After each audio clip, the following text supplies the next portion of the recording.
Hello दोस्तों, स्वागत है आपका डे 3 के साथ में। कहने के लिए भाई ये डे 3 है, लेकिन आधी किताब हमने खत्म कर ली है। 8 यूनिट है, जिनमें से 4 यूनिट है थ्योरी ऑफ रिलेटिविटी। आज मेरे भाई ये वीडियो देखने के बाद 4 यूनिट आपकी कंप्लीट हो जाएंगी। कल से आपको इलेक्ट्रॉनिक्स मिलने लगेगी। 3 वीडियो के अंदर इलेक्ट्रॉनिक्स को खत्म करके 2 वीडियो में इंपॉर्टेंट पेपर वाले क्वेश्चन सॉल्व करा देंगे। 809 वीडियो के अंदर 4th सेमेस्टर की फिजिक्स भी खत्म हो जाएगी भाई, ठीक है। तो डरना नहीं है, टेंशन नहीं लेना है। चलो भाई शुरू करते हैं। सबसे पहला question, for the normalisation of psi. Psi क्या होता है भाई? साई वेव फंक्शन होता है। The value of psi star dx integration की वैल्यू कितनी होगी? तो ये जो भैया इंटीग्रेशन के अंदर साई और साई स्टार लिखा हुआ है, साई वेव फंक्शन है और साई स्टार इसका एंटी वेव फंक्शन है भाई। इसकी वैल्यू कितनी होगी? 1 होगी नॉर्मलाइजेशन के लिए, समान के लिए भैया, ठीक है। The energy of a free particle in a box. किसी बॉक्स के अंदर अगर कोई फ्री पार्टिकल है जो मूव कर रहा है भाई, तो उसकी एनर्जी कितनी होगी भाई? तो डिस्क्रीट होगी। डिस्क्रीट का मतलब अलग अलग एनर्जी होंगी। कितनी होंगी ये भी बताएंगे। अभी हमने तीसरे चौथे विकल्प में लिख रखा है। ये देखो आ गया तीसरा, a particle of mass m। m मास का पार्टिकल है जो जिसकी लेंथ बॉक्स की कितनी है? l है। जिसमें भैया देन डिस्क्रीट एनर्जी का फार्मूला कितना होगा? तो फार्मूला होगा n² बटे में 8ml²। डिस्क्रीट कैसे होगी, अलग कैसे होगी? n की वैल्यू बदलेगी। n की वैल्यू 1 2 3 4 इस तरीके से वैल्यू चलेगी। यानी एक पार्टिकल के लिए, एक बॉक्स के लिए जिसमें पार्टिकल मूव कर रहा है, तो एनर्जी अलग अलग होगी भाई, ठीक। जैसे हमने लिख भी दिया मिनिमम एनर्जी कितनी होगी, तो मिनिमम मतलब n की वैल्यू 1 रख दो। n की वैल्यू 1 रख दोगे तो सिर्फ क्या बचेगा? h² बटे में 8ml²। तो पार्टिकल इन अ बॉक्स के लिए बहुत इंपॉर्टेंट है भाई। अगर आपका पेपर डिस्क्रिप्टिव भी है तो ये वाला डेरिवेशन जरूर पढ़ के जाना, पेपर में जरूर आता है भाई, ठीक है। अगला क्वेश्चन, अगले क्वेश्चन की बात करें तो भैया ये बहुत इंपॉर्टेंट है। Relationship between group velocity and phase velocity, बहुत इंपॉर्टेंट है भैया। फेज वेलोसिटी और ग्रुप वेलोसिटी के बीच में रिलेशन होता है bp into bg equal to c² for linear harmonic oscillator. Linear harmonic oscillator के लिए एनर्जी होती है n+1/2 h न्यू भाई, ठीक है। यहाँ n की वैल्यू 1 2 3 4 इस तरीके से चल सकती है। अब wave function associated with a mass particle, कोई एक फंक्शन है जो एक पार्टिकल से कनेक्टेड है, एज कैसा होगा? तो भैया वो फाइनाइट होगा, यानी उसकी वैल्यू कैलकुलेट कर सकते हैं।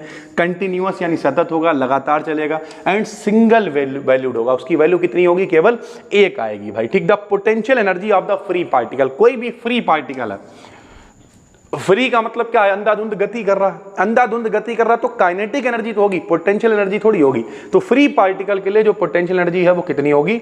0 होगी। The value of energy for which Schrödinger's equation can be solved is called. वो वैल्यूज जो भैया श्रोडिंगर इक्वेशन को सॉल्व करने पर प्राप्त होती हैं उन्हें क्या कहते हैं? तो उन्हें आइजेन वैल्यू कहते हैं, और ऐसे फंक्शंस को आइजेन फंक्शंस कहते हैं। इसकी कुछ कंडीशंस होती है, जैसे साई मस्ट बी फाइनाइट, ठीक है। तो साई की वैल्यू फाइनाइट होनी चाहिए।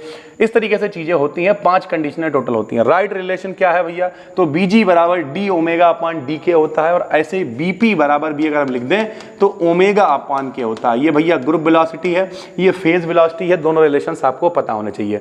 Potential energy of hydrogen atom in ground state. Ground state में पोटेंशियल एनर्जी हाइड्रोजन एटम के लिए कितनी होती है? तो -27.2 eV होती है। The wavelength of matter wave is, जो मैटर वेव्स हैं उनकी वेवलेंथ कितनी होती है? तो inversely proportional to the velocity. सभी को पता है लैम्डा बराबर क्या होता था? h/mv होता था। यानी जो वेवलेंथ है वो बटे में लिखी हुई है वेलोसिटी, यानी इनवर्सली प्रोपोर्शनल है काहे के? वेलोसिटी के भाई, ठीक है। वेवलेंथ का फार्मूला भी आ गया। लैम्डा बराबर होता है h/mv। तो अगर कोई वेलोसिटी पूछ ले तो h/m लैम्डा इसका फार्मूला हो जाएगा भाई, ठीक है। The wavelength of de Broglie wave does not depend upon, किस पे डिपेंड नहीं करती है? तो भैया लैम्डा बराबर h/mv। h तो कांस्टेंट है, m पे डिपेंड करेगी, v पे करेगी। बाकी जो विकल्प में आ जाए, फिलहाल यहाँ पे पेपर में चार्ज आया हुआ था तो हमने चार्ज लिख दिया। चार्ज पे डिपेंड नहीं करती है। रिलेशन लैम्डा बराबर h/mv होता है, ठीक है। De Broglie wavelength of a particle of mass m मास है, चार्ज q है, which is accelerated by v velocity, v voltage है, पोटेंशियल, तो कितना मान आएगा? तो h अपान लैम्डा बराबर क्या आएगा? ये बहुत इंपॉर्टेंट है भैया।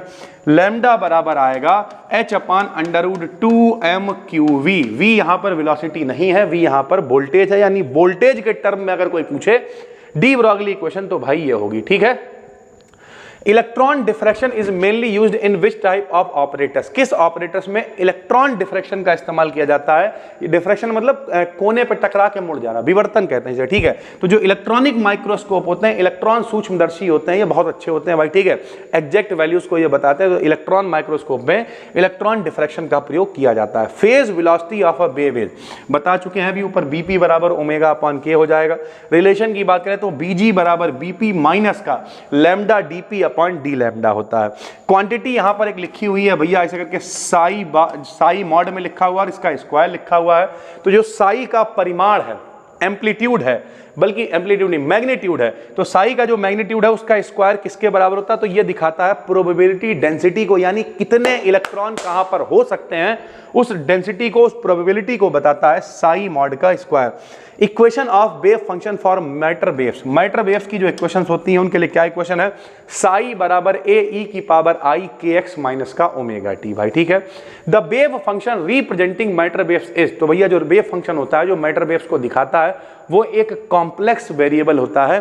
कॉम्प्लेक्स का मतलब जिसमें आई वगैरह की वैल्यू आती है, यानी इमेजिनरी पार्ट्स भी होते हैं। De Broglie wavelength of electron in nth orbital, nth और पहला ऑर्बिटल, दूसरा ऑर्बिटल, तीसरा, ऐसे nth वाले के लिए जो इलेक्ट्रॉन की वैल्यू है डी ब्रॉगली, तो लैम्डा बराबर 2n h square epsilon 0 upon में m e स्क्वायर होगा।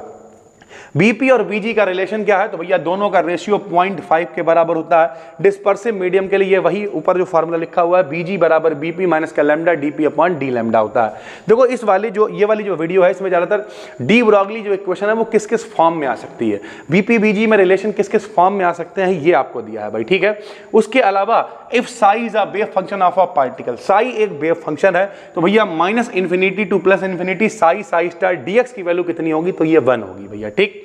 उसके अलावा भैया सेम कंडीशन वही है, साई स्टार यहाँ पे n एक n की फॉर्म में लिया है, एक m की फॉर्म में लिया है, डी टाउ इक्वल्स टू 1, जहां पर m की वैल्यू n के बराबर होगी। ये कंडीशन होती है नॉर्मलाइजेशन की।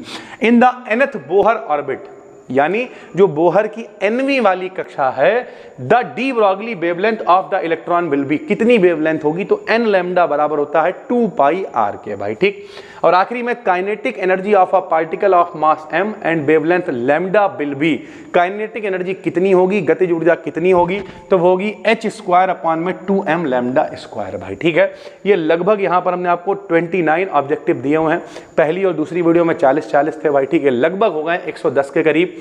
ये अपने शुरू के 4 जो यूनिट्स हैं उनमें से मोस्ट वांटेड छटे हुए 110 हैं भाई।